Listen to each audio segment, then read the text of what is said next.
Hi, everyone. My name is Kim, and I'm the founder and creator of Expat Mama, or in Spanish, we say Mama.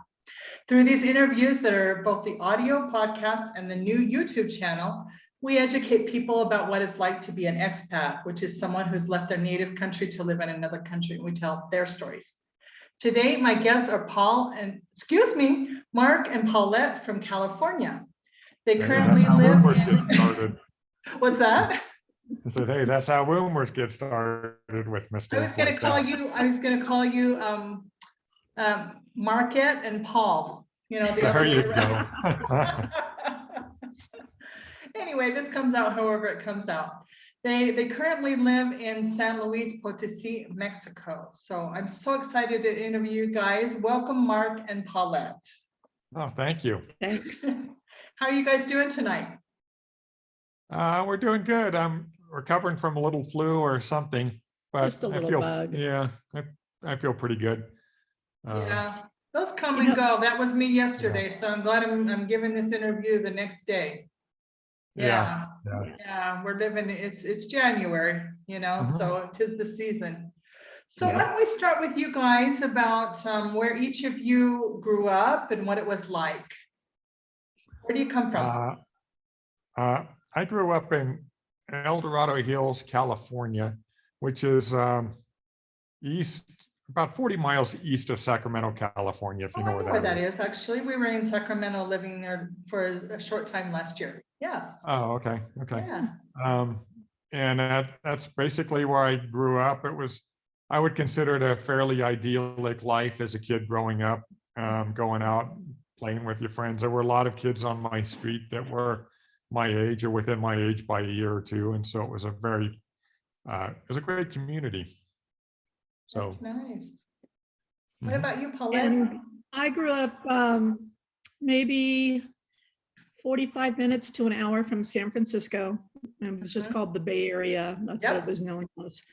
And, you know, I think normal childhood, you know, it had a good time. And it wasn't until later in life that I knew that I had that travel bug. Okay, let's talk about that. How did you find out that that bug had bit you? Because if we're here, it's because it's bit us. Yeah. And I feel like one of the fortunate people, you know, and I think that there's a lot of people out there that would like to do some traveling, but they've never have, and they're a little bit leery of it, not knowing what to expect and things like that. I think I got the travel bug probably in my early 30s, something like that. And I just love it. I knew that I would do good later on in life abroad, because every time I traveled, I never wanted to return. I wanted to stay longer. So that's how I knew that I would adjust just fine. And it's always been that way for me. It's kind of like once you get a taste of that freedom and just expanding your mind, once that mind has been expanded, it can never go back to the way it was, right? Exactly. At least for me, you know, and I've never looked back. I mean, I love my life. I feel blessed. I feel fortunate to be able to do what I love doing. Yeah, we both feel that way. You know, frankly, there's a lot of people out there that are just struggling to get by day to day, you know, and we are very fortunate to live the lives that we do and be able to do the traveling that we do. Now, Paulette's done a lot more traveling than I have, because she had some past lives before me. Oh, yeah? Yeah. Care to tell us about those? Yeah. Actually, no, I'd like to forget them. Yeah. And I think I kind of got you into the travel mode. Oh, absolutely. Yeah. She was the one that really sparked me to do some traveling. I'd never traveled in my life outside of the US before 2015, when we went to Spain and Portugal. And then that really opened up a world for me, you know, living life outside of the US and different things that you could experience. What did you begin to see? It was your first time outside of the US, Mark. So you went to Portugal and Spain. Anywhere else that you went while you were out that first time? Yeah, that was that one trip. And then we made a couple of trips to Ecuador. Okay. In We were, 2016 and 17, I can't remember what year it was now. And then, But And Ecuador you just have so many stamps on your passport, you can't remember all the places you've been, right? well, that would be me. I'm on my second passport. He's Ooh, still look at on you. his first. yeah. But yeah, we thought that for sure it was going to be Ecuador. Mhm. We thought Okay. that I don't know. It was a very cool place to visit. We loved the culture and stuff like that. It wasn't real modern in a lot of areas, which I kind of liked. You know, I liked not seeing that progress that you do in big cities. I don't Yeah. know. I guess I'm just funny like that. No doubt, Ecuador. Let me just ask you a really quick question. When you started showing him different places abroad, was it with the intention to decide where you were going to retire? Not at first, I don't think. Okay. Not at first. Let's talk a little bit about the journey. What was that first outside of the country experience like for you, Mark? Oh, it was fantastic. I mean, we went to Spain and Portugal. Of course, I was just in awe of everything. You know, seeing buildings that are 300, 400, 500 years old, still maintained well, that you can walk into. A lot of history and culture. The people were really super friendly there. Yeah. Spain, like Mexico, they live a lot of their life outdoors, not like the US where people come home from work and they pretty much go inside their houses and you don't see them again till the next morning when they leave for work.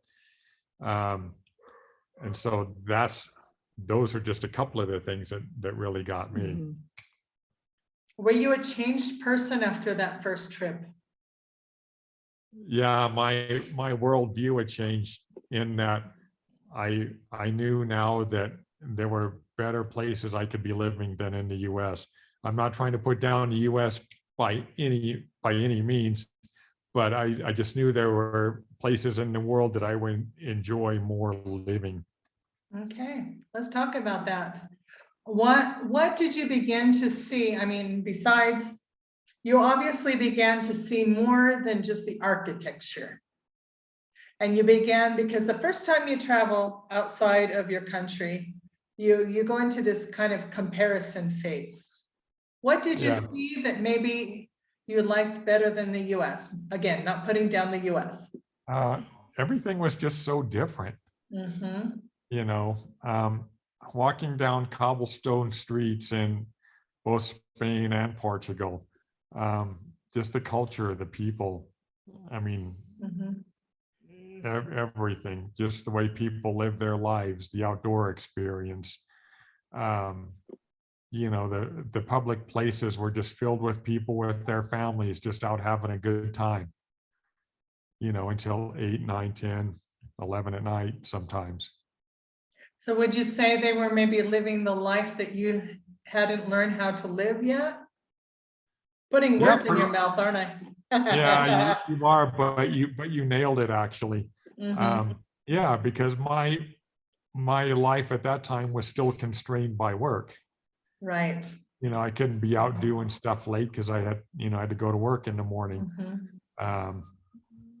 You know, the Spain and Portugal trip, I think I saved up a lot of vacation time, and so we were able to spend like 5 weeks, 4 to 5 weeks. Ooh, good job, Paulette.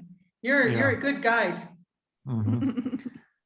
Yeah. Well, I was hoping that he would pick up my passion on traveling, my passion to see, you know, how other cultures live, their lifestyles, the beauty, you know, all that stuff. I was hoping that it would just, I don't know, become part of him, and he would want to see more. Which it sounds like it did.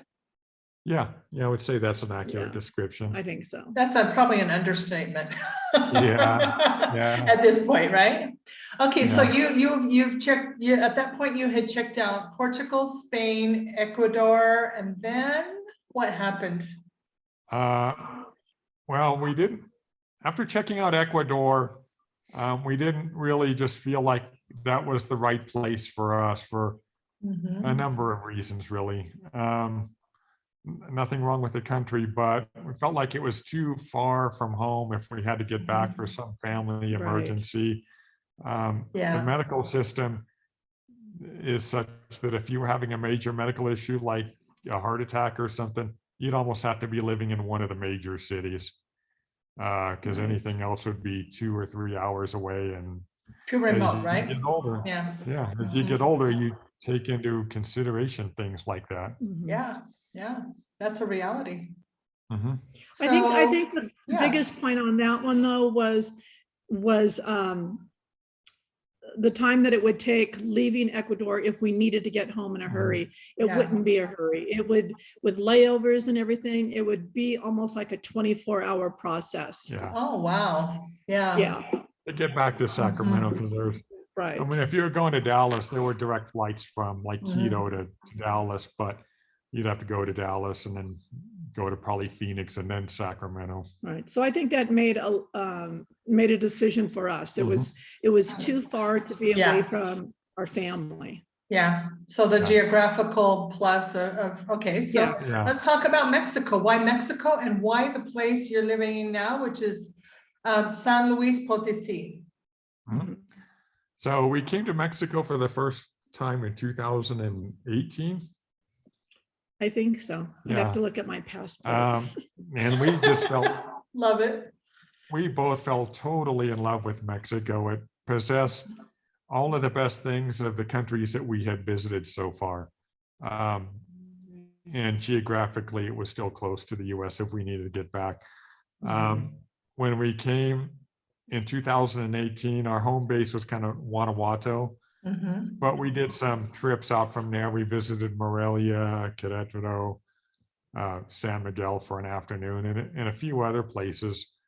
And ultimately, though, when we decided that things were right and I was going to retire and move to Mexico, we decided that Morelia was going to be the place that we first started out.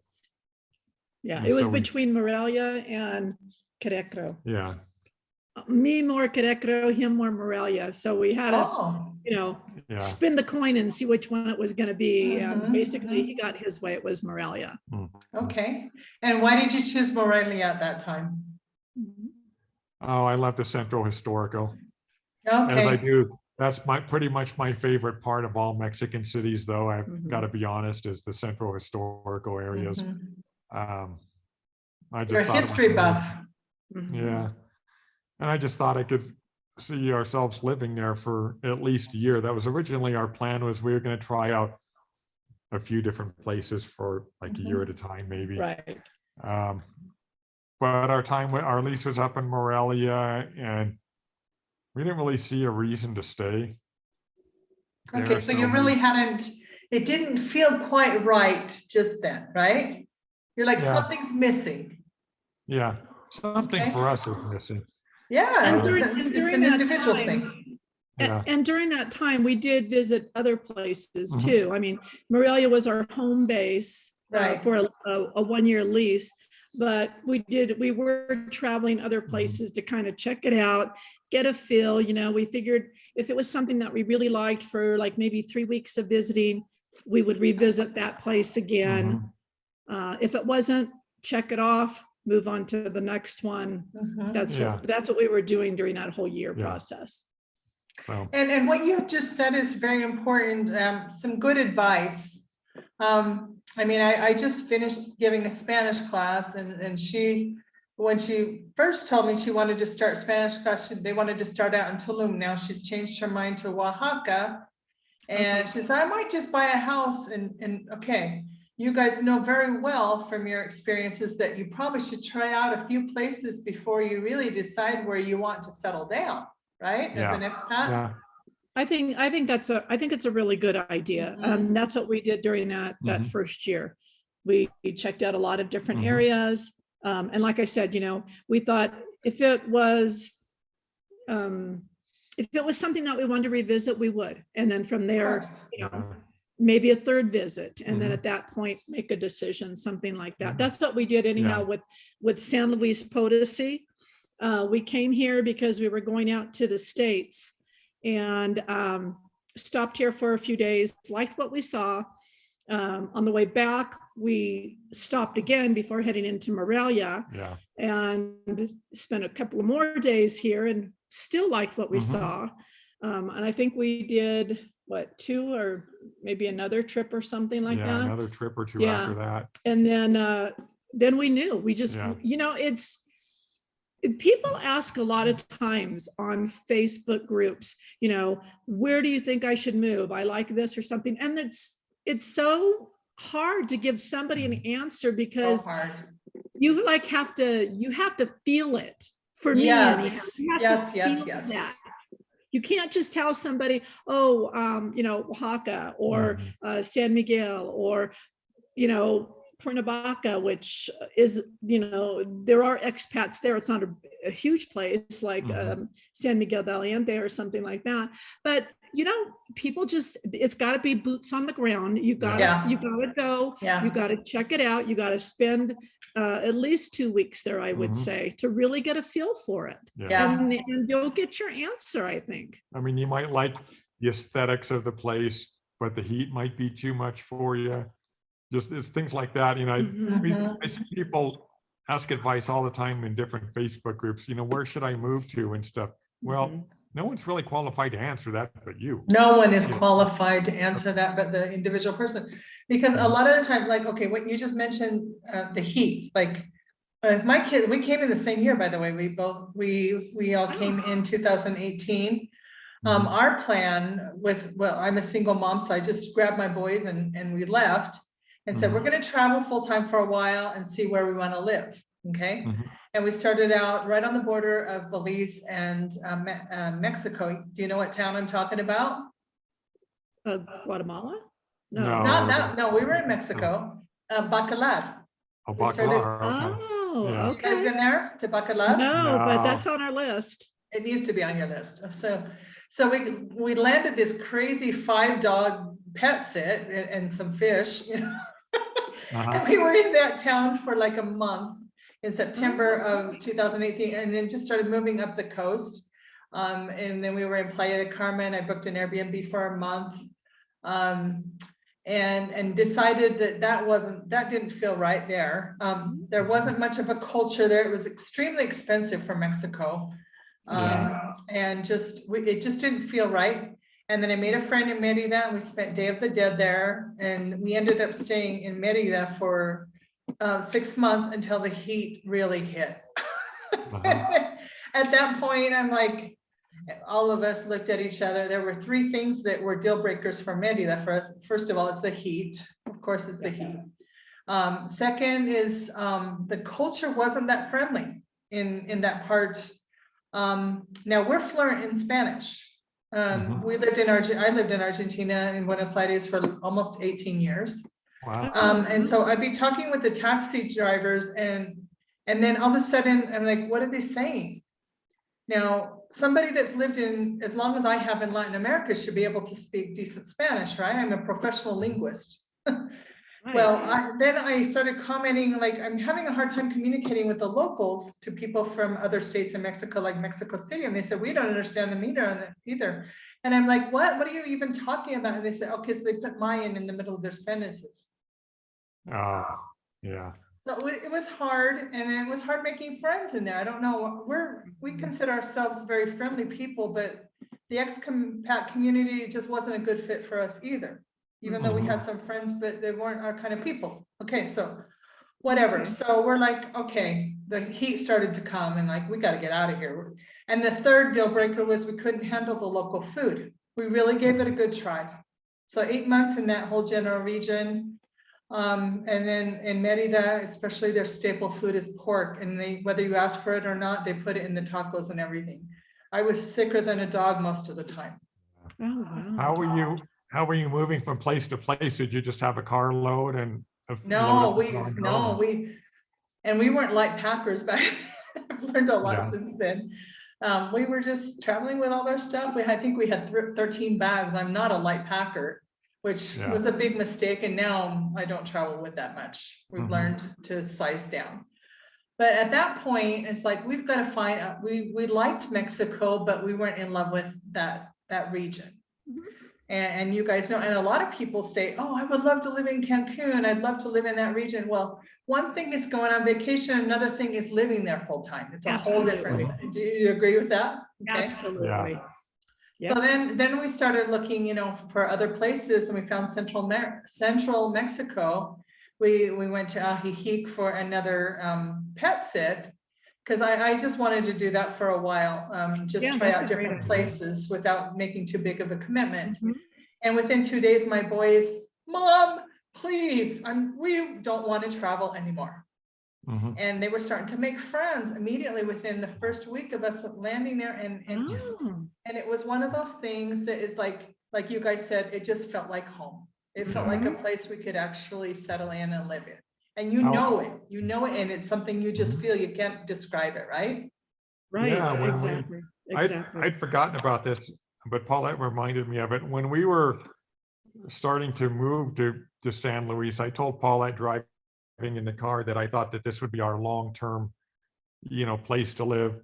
That's just a feeling I had, and I kind of forgot about it after that. And then 6 or 7 months went by, we were renting an apartment, and we decided to just go ahead and look at buying a place. And it was after we started that process that Paulette reminded me that I'd actually said that. I thought he was crazy. I thought, what are you talking about? We're still checking out areas.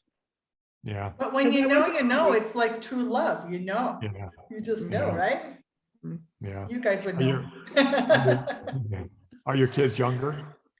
I have 2 boys that are 25 and almost 16. One's going to turn 16 this month. Yeah. Yeah. So almost a decade apart between the 2 of them. Yeah. So go back to your story now with the boys and how they liked it and were making friends. Well, we arrived in April of 2019, and it just felt, you know, Central Mexico has, you know, Lake Chapala is Mexico's biggest lake. There's mountains that just surround this beautiful lake. And it felt like the best of the US, but in Mexico to us. We could find, you know, more variety of food and food that I could actually eat in this area. So that in itself was a big upgrade for us. People that spoke English was nice. You find it's a little more like Americanized there than some other places in Mexico? Most definitely, most definitely. Yeah. Now we actually don't live in Ajijic. That to me is too greenbook, okay? Because when we lived in Argentina, we never lived among the foreigner community. We always lived like locals, and that's what we do. We've moved out to Chapala, which is more Mexican-ish, and I like it. I like it. We're in basically a pretty quiet neighborhood. It's not in the central. It's a Mexican neighborhood. And the only neighbors we have is a family that lives in front and some goats that live right next door.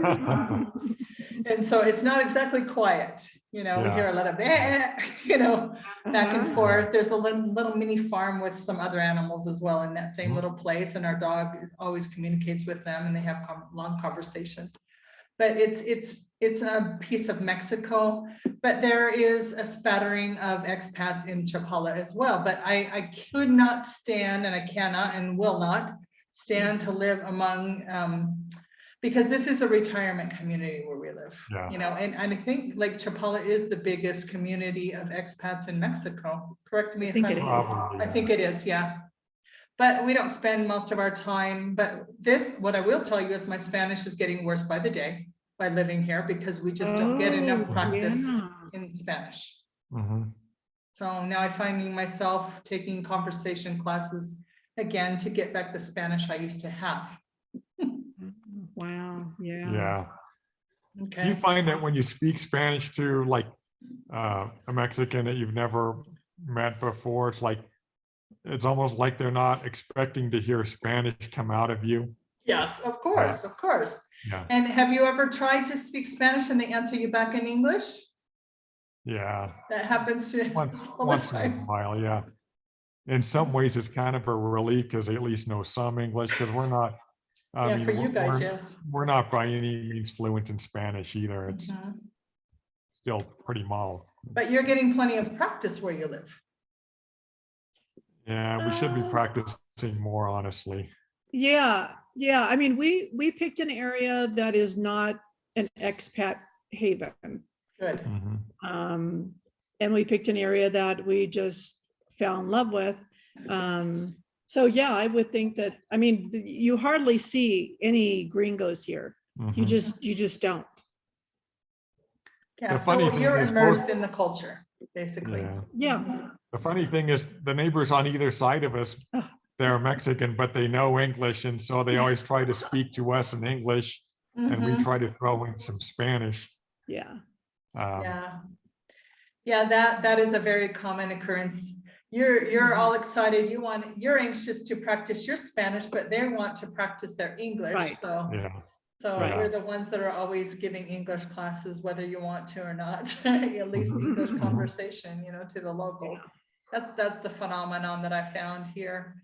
And another thing that I had a friend, a Mexican friend in Merida one time, and we took an Uber there. And this is an embarrassing thing I'll share with you. And we were just having a conversation, and she is also an Uber driver, and the guy was driving like a maniac, and I just was freely speaking in English, and I said to her, I said, this guy drives worse than you do. Okay, you know what's coming. You know what's coming here. And he finished, and he, we go to pay him, and he turns around and he says, so you think I drive really bad? Oh no, open mouth, insert foot, because you just never know. That's Right. what I found in the Yucatan is there were people that spoke English, but because they were a little on the sneaky side, they didn't, it was a different culture for us, and I considered myself quite adaptable. But I find situations like that where they just listen to the whole conversation. At the end, they'd say something like a full sentence in fluent English, and I'm like, oh crap. Yeah. Like what we experience a lot is, some Mexicans will see us having trouble, getting through a sentence or try to convey something, and they will step up and, ask, what do you need? What are you trying to do? And they'll be our like intermediary between us and whoever we're trying to deal with. Right. Right. That's a good thing about this culture. Do you find that it's a very kind and helpful culture? Oh, Absolutely. Yeah. Yeah, absolutely. And a gentle culture for the most part. Yeah. Yeah. Mhm. And overall, very family oriented. Yeah. Yeah. I mean- And I think that's what really drew us here about Mexico is the friendliness, the helpfulness. I mean, one time when Mark and I were visiting San Luis Potosi, we took our dry cleaning in and had this long conversation with the man that owned the place. Next thing I know, he was inviting us to come have dinner with him and his family. I mean, it's just a culture that you don't find in the United States. Yeah. It's very rare, I think. Here, it happens all the time. All the time, the friendliness, the extended family. I mean, I don't know. That's what got my heart about Mexico. I mean, I just absolutely love that part of Mexico. It's one of those places where when you're accepted into if part of their family, you are in fact really a part of their family, even though you're not, biologically related. And before I started the YouTube channel, I had just an audio. I still have it, but I'm just not developing content and focusing on the YouTube channel right now. But I interviewed quite a few people in Mexico and in this area. And what we would find is, for example, you're sitting at a table with a friend, for example, and all of a sudden, on the next table, they're eavesdropping on you, and oh yeah, I know you, I've seen you around, I saw you at church, and then that table of two becomes four, and then you all make friends with each other. Those are some of the phenomena, at least in this area, that we found, which is nice. Of course, we're talking about pre-COVID. Things have changed a bit. There is a before and after COVID, definitely. Yeah, I see things kind of getting back to normal Yes, thank here in goodness. San Yes. Luis. Mhm. You were just telling me you had a thing today where you were trying to order something, Oh, yeah, and some stranger just came up and said, "Can I help you Nice. right. make your order?" Right. Yeah, I was out today with a friend and anyhow, yeah, we were asking something that we didn't recognize on the menu and the other table was a Mexican family there. And he came over and he goes, "Can I help you with something? Are you trying to figure something out?" I mean, just hearing our conversation, and just the kindness of that, and then later on they were trying to take a family photo with 5 of them and it was kind of hard to do, so I stepped up, went over there and said, "Here, let me do the picture for you so you could all get in it," and it was just really nice. And then after they were leaving, he came over again and started talking to us in English, and his English was very good. And usually when it's that good, they've lived somewhere. They've lived in Texas, they've lived in Chicago, they've lived somewhere is is their story. And sure enough, he lived in Chicago for the last 30 years. And he was just visiting Mexico with family right now for the 3 weeks and going back to Chicago. But I mean, the conversations that get started out of little things, I mean, by the time you're done, how many children are in the family, the grandma, I mean, it's just amazing. It's just a different world here. And it's a world that really touches my heart. And there's so many people out there that don't understand that. There's so many people that hear, "Oh, the cartels, you're going to get killed." And that's what we heard a lot. "Oh, you're going to get killed," and all this stuff. And people don't understand the Mexican culture. Yeah, are there cartels? Of course there are. Are there cartels in the United States? Of course there are. Can bad things happen? Of course they can. It can happen anywhere though. And so we try to convey that on our videos, for our love for Mexico. And I don't know, we just try to share as much as we can with people that want to learn more about Mexico too. Yeah. And you guys are getting really good feedback on your channel. What is the name of your channel, by the way? We are the True Travelers in Mexico. And how did that come to pass? How did that YouTube channel start? You mean how did we come up with the name, or everything? I mean, how did you decide to all of a sudden, like, we're gonna start a new YouTube channel? Originally, it was a pretty convenient way for our families to see and hear what we were experiencing. So we just started posting them on YouTube, and then slowly other people started subscribing to our channel and stuff. And so it just kind of broadened out a little bit from there. And so it's grown. I mean, we're not a huge channel by any means. We've only got like 2,870 something subscribers. Don't look at me knows like the number. But just know it's in the 2,000. Hey, I have 59. Yeah. But I just started my channel. I just started it at the end of October last year. Yeah. I mean, it's not about the money. It's about putting out good content and telling the truth, right? Yeah. Absolutely. People really, they don't want to know, the internet, what is that international living version of living abroad. They want to know what's really going on. Let's just, get the bottom line out there. And they want to know that that you're approachable, that they can actually, talk to you and get the real scoop of what's going on, right? Yeah. And that was our main thing that we wanted to do. Once we started having subscribers, we thought it was really important to put out our experiences about Mexico. I mean, like little things, like we did one video on getting our driver's license. What did that take? The process of buying a home, medical, different things that people are curious about, don't know how it's going to work once they leave the States. What are they going to do? What's that going to take? Just stuff like that. We just try to share our own experiences, and we don't put like these, I don't know what you call it, like these clickbait thumbnails. Yeah, clickbait thumbnails. We just put it out there. Whatever happens, stuff like that, that are so annoying. I hope to never start those. No. Yeah, Yeah. exactly. So, we're just keeping it real, sharing what we can for those that want to learn more, that are considering moving to Mexico.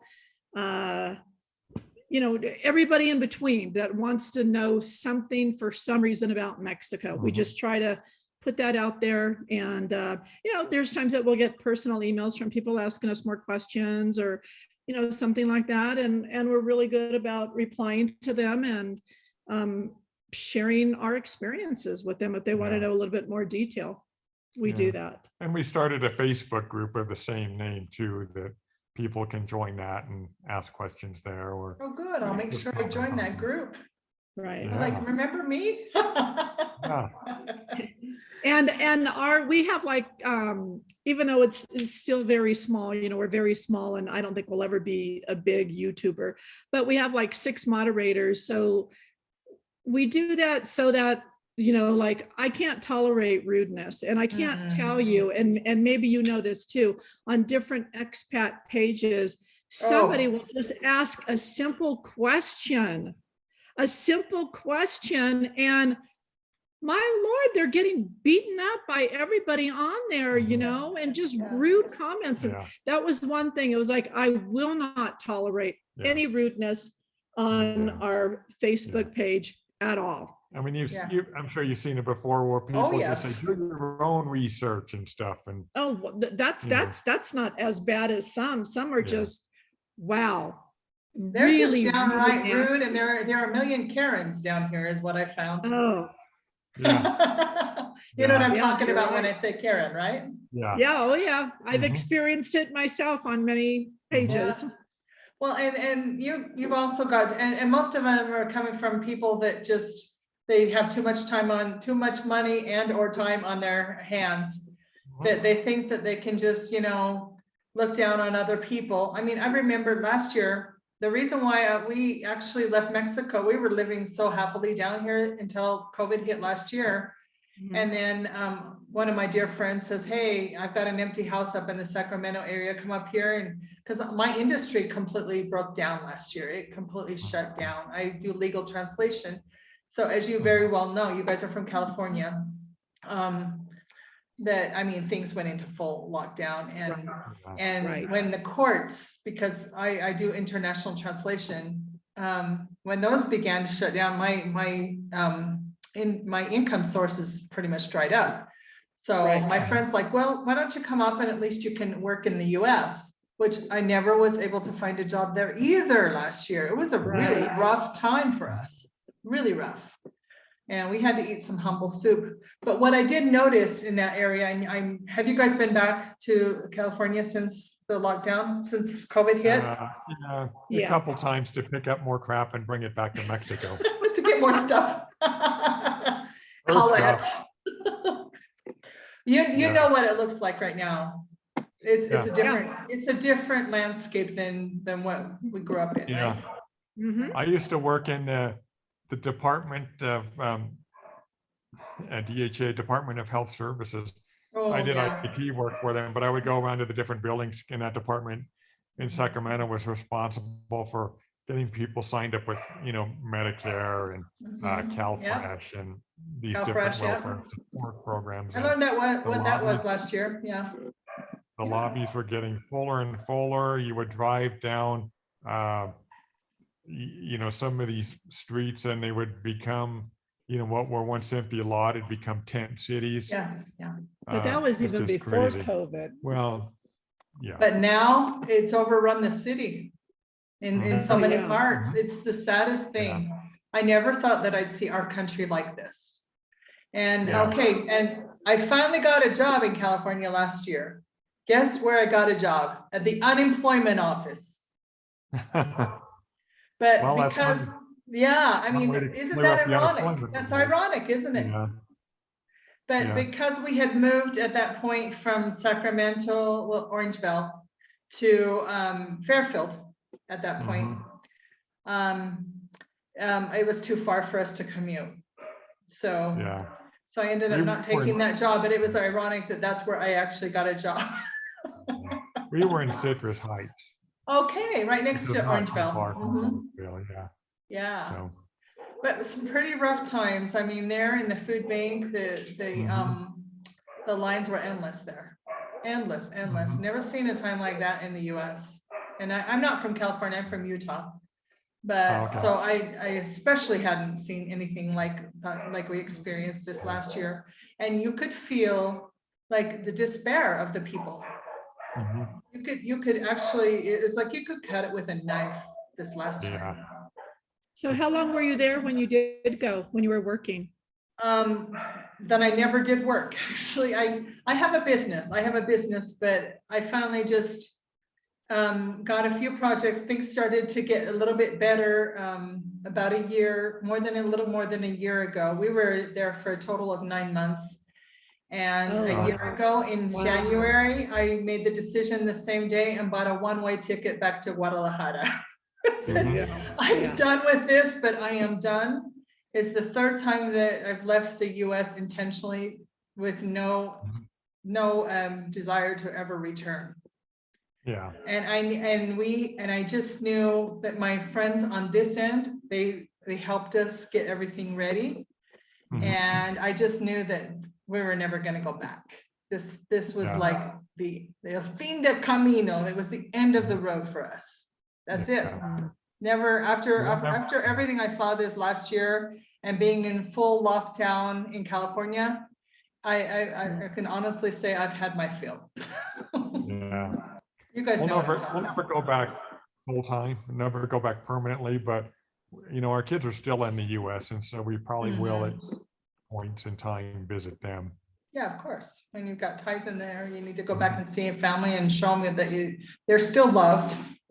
Yeah. Yeah, but I tell them I can love you from Facebook time. That's Yeah. right. That's I right. can love you from, it's like you're here, I can't touch you, but Mhm. I love you, I can see you, we can have these conversations face to face, and Mhm. they seem to be okay with that. Yeah, and they live another kind of life. And when you get there, they don't have time to spend real quality time with you anyway, because they're always working. Am I not right Yeah. about this? Yeah. It's a real Yeah, live to work mentality, where the other side of the world, in most places outside of North America, they actually work to live. It's a whole different mentality. So yeah, absolutely, absolutely. Mhm. mhm. Now, what I want to ask you also is, have you guys made friends while you're there? Yeah, we've made some friends. Okay. Yeah. Okay. Some Americans, some they started watching our YouTube channel and stuff, and then they came to San Luis Potosi to live. Oh, nice. Yeah, Mhm. we made some neighbors around us that are friends. So Good. yeah. Good. I know this year we actually ended up spending Christmas Eve with our neighbors. And that was an interesting and really fun Christmas Eve. We were outside and they Yeah. roasted a pig, and they did the posadas where they actually sing and do a few different things. And it was really a different Christmas and really Yeah. fun. I think we were out till like 1 o'clock in the morning. Yeah. Oh, that's early for Mexico. Oh, Are that's you early. kidding? Yeah, that's The true. party's just getting started at that point. Yeah. Yeah, I guess we're in a quiet neighborhood. It was Yeah. really fun. The teenagers were doing that gift where they roll a die. They had made this huge die out of boxes, and they had to put on the gloves. You know what game I'm talking about, right? Where they have to put on the hat and the No, I gloves. don't. They have to I roll don't. doubles. I'm They not have to familiar with it. roll like an even, and then they have to put on the hat and the gloves. I mean, that thing was like as big as that. They had made this huge die. We always call it dice, but it's really a die. And they roll it, and the teenagers were trying to, and then they'd have a box, and then when somebody else rolls the even, they would have to put on the hat and gloves, and they were just about killing each other to get to that box, because they wanted to see what the present was at the very end. There's a box inside of a box inside of a box. And then as soon as another one would roll even, they'd have to, you know, give it back to the other person. They were wrestling, running around. I mean, they finally had to say, hey, look, guys, you know, calm down. It's okay. You know, and my son ended up winning the prize, which was, it was just a little coffee mug, you know, but I swear somebody was going to end up in the hospital after that night, but it was fun. It was really fun. Is there anything that I haven't asked you about that you'd like to include? I don't want to leave any stone unturned here. Well, I've got you guys here. I would say for me, if you were to ask me, has Mexico met my expectations? I would say yes. In fact, it's way exceeded my expectations. Mhm. In what way? In almost every measurable way. I mean, it's got its hiccups. I mean, things aren't always easy here. You know, as an example, we went down, we have the INAPAM card, which is, I don't know if you're familiar with it or not, but people over 60 can get it's a discount card that the country offers. Honey, she's a lot younger than us. Not that much younger. I will be turning 55 this year, believe it or not. So then I have 5 more years, and then so when you're 60, you can get the card. Yeah. Yeah, and it allows you discounts. Like if you want to take buses, let's say that's a big one. There's so many seats that are available for the senior card. It's called the INAPAM. And you go to the bus terminal, you can buy your ticket and it's like half off. So like, let's say the ticket was $20 one way, now it's $10. Yeah. Nice. So it's nice. We originally got our INAPAM card in Morelia, so it had our Morelia address. Well, we were down at the tax office yesterday trying to pay our property taxes, and because they also offer you a discount on your property taxes. The problem was that our INAPAM card had our Morelia address. So, like I said earlier, I wasn't feeling well today, so Paulette went out and she must have gone to 3 or 4 different INAPAM buildings. You know, I think that's where, when you have to take care of government kind of issues and going to the offices and things like that, that's where you can run into little snags here and there. Sent one place, and then you know, you take a taxi there or something, and then you get there, and they just did my other friend's cards 2 months ago, but now I'm there, and now that's not the procedure anymore. So now I get another address and I go to that location. Do you know what I mean? And so the 3rd location, I think it was, or the 4th, panned out. But I'm just saying, it's like things just aren't always easy, you know. The getting IMSS, that was a struggle also. There's different ways of doing it that are so crazy in my book, and not understanding the concept, or if there is a concept to how they go about it. That's the frustrating part. Yeah. But I mean, once you get past that, it's okay again, you know, but it's just, you have those little stumbling blocks that do happen. So would you say that patience probably should be the first virtue that you should acquire? Yeah, and I'm not good on patience. That's my problem. It's better since I've been here. Everyone's problem. It is better, but you know, again, it can get frustrating after 4 different places where you're given the directions and you go there, and you know, one of them happened to be a child's school that was closed, and it's like, oh my goodness, wait a minute, you know, clearly this is not the office, you know, things like that. So you know, there are frustrations that do happen, but all in all, I would not trade my life at all. I love it. I love the people. I love the culture, the history, the beauty of Mexico just has my heart all the way. And I just would love people to kind of expand if they're considering Mexico, you know, come here, try it out, see what it's all about. I mean, don't listen to what you hear on the news. No, Don't go off of one person's story that was awful and freaked you out. I mean, come here, try it out. Try it out is all I can say. Just try out Mexico and give it a shot. I always say that you only regret the chances that you don't take. Yeah, absolutely. And here's a funny one for you. Good girls never make history. That's for Paulette.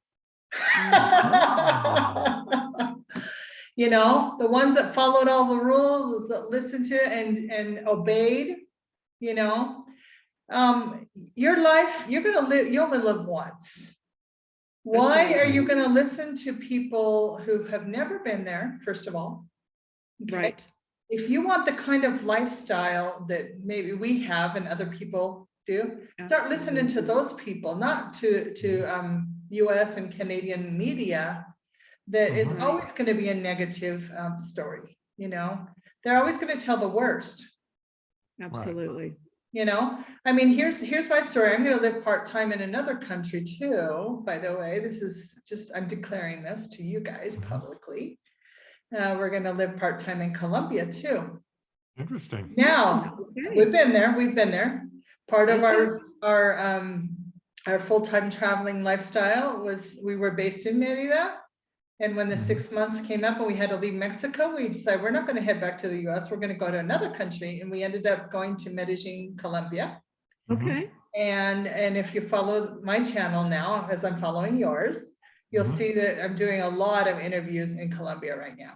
And we fell head over heels, but bad. It was more than a crush. Wow. With Medellin, Colombia. And since then, it just is, that place is, and they've cleaned everything up after Pablo Escobar. The government's had to work with the people to, get them to feel safe again, and the country's, getting back to normal, but there are still some sequels, there are some things, remnants of that reign of terror, of course. And not just that story, but there's the FARC and there's some other issues going on in Colombia. But I'm telling you, so I'm trying to figure out, our plan is to travel at some point this year back, because we can't wait to get back. My boys fell just as hard as I did. But we can't leave Mexico. We love Mexico. Mexico is our home, but little by little, just try to create a co-country lifestyle. So that's our plan, because we just can't stay in one place. I guess, who knows? But so that you can create this, but it's what does it take, guys, to actually, what does it take to just decide, okay, I'm going to do this? I mean, well, you have to be comfortable with the idea of living in another country, experiencing a completely different culture, trying to get by on, if you're not fluent in that language, trying to get by, with your lack of fluency until you become more fluent. I mean, you have to be comfortable with all that stuff. If you're moving here in fear and your first question is, oh my God, what's the safest route to get there so that I'm not abducted by cartel people, then that kind of tells probably me that not for you. You're not ready to make that step at that point. If you're asking those kinds of questions, then you're, and living abroad is not for everyone. This isn't for everyone.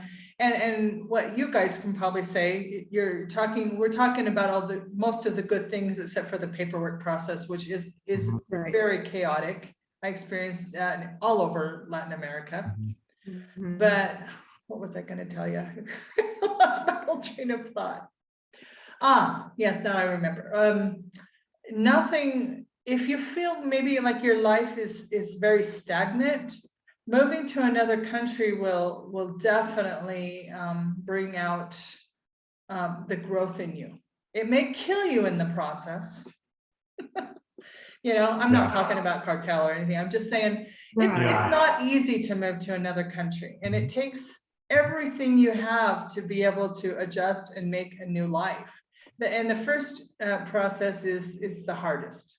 Okay, Right. for me, I'm now in my third, going on my fourth country. It's a whole different, but that first experience was hard. It was hard. Yeah. And you always think, I'm Yeah. so adaptable, but it will take everything out of you. It really will, but you will Right. grow. Yeah. You will grow in ways that you I- can't even imagine. Right, right, absolutely. I would say if you have that feeling within you to travel abroad, go outside of that comfort zone and do it. Mhm. Go outside and do it. You know what? If you fail and you don't feel like you're part of that culture, or you feel like you made a mistake, okay, there's nothing wrong with that. Okay. I mean, that's going to happen to some people. It's not going to meet Mhm. their expectations, or Right. or they're going to bring too much of their I don't know, their American side with them and can't adjust. I don't know, Right, but at right. least try it. Mhm. least try I mean, I don't want to say the word failed, because there really is no failure to it. It's trying, and if it doesn't work out for you, then try something else. Mhm. But at least try. That's Yeah. what I say. Yes. Try, give it I a say the shot. same thing. Mhm. I say the same thing. And right now I'm actually co-creating a course with one of my other expat friends. And looks like we've got these guys frozen in like a statue. How to be a successful Yeah. expat. Yeah, you froze up on us too. Oh, sorry. I was just explaining that I'm co-creating a course on how to be a successful expat. And it does take skills to adapt to another country, That's a good idea. but you don't acquire, it's like you're given the test before you actually do the learning. Oh, we're freezing up again, dang it. But anyway, if you guys can come back, She's that would be froze great. looking at the heavens. Yeah, Okay, that I could hear be your our internet voices. Connection too. Can you guys hear me? Let's see if it comes.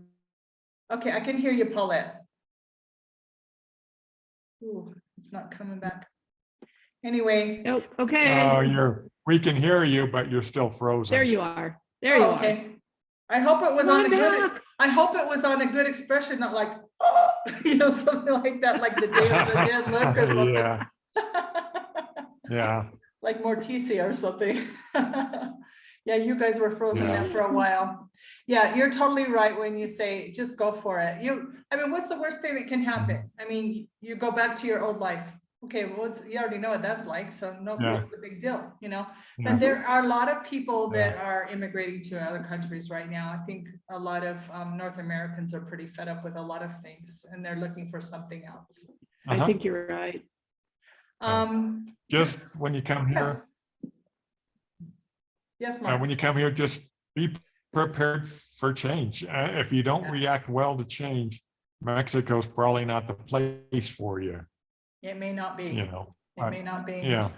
Exactly. And also the driving here is crazy too, but I like driving Mexico actually, but I like driving around our small area, but I do not like driving in Guadalajara. Absolutely not. That's a whole different ball game. It's fun when you just go jetting around your little neighborhood. It's fine. Yeah. Oh, Guadalajara. Yeah. I think I need therapy after I drive in Guadalajara. Yes, I think I did too. Yeah, it's a whole different ball game. Mark, we were only passing through, but our internets are not coordinating today. This last part. Okay. Once you come back on, I'm going to ask you a question. Can you guys hear me at least? No. Yeah. Sort of.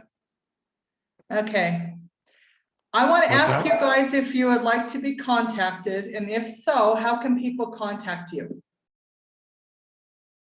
We can be contacted at the2travelersinmexico@gmail.com. Okay, and we will put that in the description box so people can contact you, which I'm sure they will, to find out the scoop, because you guys have a lot of really good travel tips and immigration and just local life.